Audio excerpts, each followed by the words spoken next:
All right, guys. So, Psaki had a full mask off moment when it came to the relationship between the current Biden administration, the federal government, and big tech. As again, she basically just admits that they're in the same bed. Take a listen.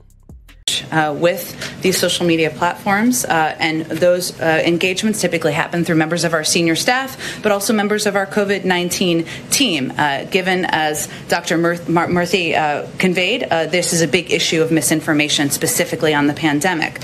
In terms of actions, Alex, that we have taken, or we're working to take, I should say, from the federal government, we've increased disinformation research and tracking within the Surgeon General's office. We're flagging problematic posts for Facebook that spread disinformation. We're working with doctors and medical professionals to connect to connected medical experts who are popular with their audiences with accurate information and boost trusted content. So we're helping get trusted content out there. We also created the COVID Community Corps to get factual information into the hands of local messengers. And we're also investing, as you all have seen, in the president's, the vice president's, and Dr. Fauci's time in meeting with. All right, guys. So obviously she's talking about the pandemic and combating misinformation. Now, this comes after it was, reported that the Biden administration was going to work with wireless communication companies like Verizon to try to fight misinformation via text. Okay.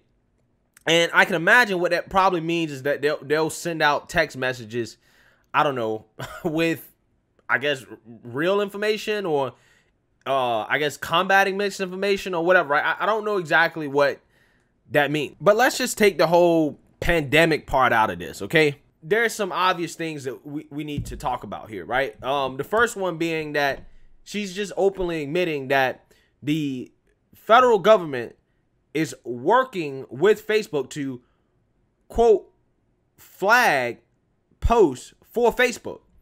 So the federal government is essentially working with a big tech company to flag content and information that they don't agree with. Again, take the whole pandemic part out of it. That's not what this is about. It's just about, in general, just the concept. Okay? Just the concept. And people try to say, oh, well, it's just a private company. No. This is why I try to tell people about the practicality of what's going on. It's one thing to want to live in a dream world where we don't have money in politics, where these companies make decisions that are just, for their bottom line. Okay? That's not the world that we live in. Okay? I'm sorry. The world that we live in is a world where the government, particularly you have one party that is weaponizing big tech because there is a relationship between money and politics in order to flag or censor information that they don't necessarily agree with. And guys, I mean, this is not the first time this has happened. This is just them just openly admitting it. And guys, I mean, listen, this could apply to anything, right? Imagine all the other things this can apply to. This sets the precedent. Okay. This is what, Alito was talking about, the Supreme Court justice, when he talked about the federal government and how they can take advantage of this pandemic in order to abuse their power. This is an example of it. Because imagine in the future, again, because they're setting this precedent. Oh, okay, you can do this because of a pandemic. Oh, you can do it because you're fighting misinformation, right? You're just trying to keep everybody safe, right? It's in the name of safety. Now, imagine if in the future, because they set this precedent, they can say, if somebody goes on Facebook and says, I don't agree with Biden's infrastructure plan, right? I don't agree with the healthcare portion of it. Biden's infrastructure plan might cause inflation. Right? That's not something that everybody agrees on. Everybody doesn't agree that Biden's infrastructure plan will cause inflation. Some people say it will. Some people say it won't. But because we've set this precedent to where the federal government can work with big tech and intervene to fight so-called misinformation or information that the federal government deems to be misinformation, they can all of a sudden say, hold on, we got to tag this post because we think that saying that Biden's infrastructure package will cause inflation. We think that's misinformation. So therefore, we got to tag it. That's where it starts.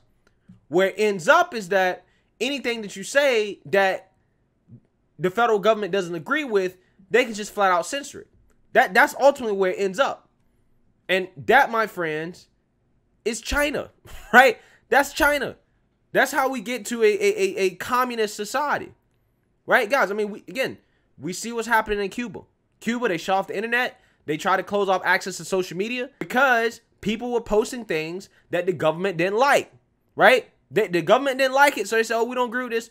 We got to shut it down. It's the same thing, right? It's just in a more premature form. And this stuff is a slippery slope. It started with the Democrats in the Senate hearings badgering these big tech CEOs. Please remove things that we don't like. Please remove them, right? That's what it started with, okay? That's what it started with. And during that time, big tech started censoring information, okay, because the Democrats were begging them to do it. Now Biden's in office. Now we're at the point where the administration is working hand in hand to flag posts. That's where we're at right now, guys. That's the progression.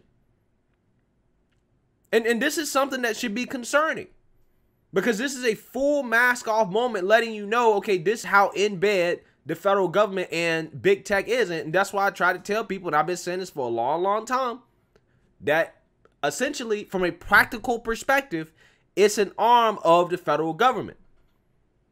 And when conservatives sit back and say, oh, it's a private company, we can't do anything about it, you're opening yourself up to lose. You're opening yourself up to lose, because at that point, what happens is that if you don't weaponize it, the left will weaponize them. And that's what's happening. That's what's happening. Right now, they're using it to keep people safe, right? Fight misinformation. That's what it's used for right now. But in the future, again, because they've set this precedent, it can be used to fight all kinds of things they deem misinformation, right? That has nothing to do with the pandemic or the vaccines. Doesn't have anything to do with that. And that's what really should be concerning people. Facebook, as a private company, if they want to, censor information or whatever, if it's purely because they want to do that as a private company, I honestly don't have much of an argument against that. I really don't. The libertarian in me does. I don't have an argument against that. I don't.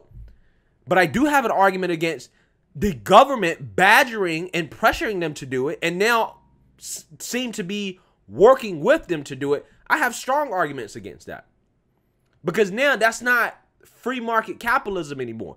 That's essentially a combination of the government and this big tech company working together to censor free speech.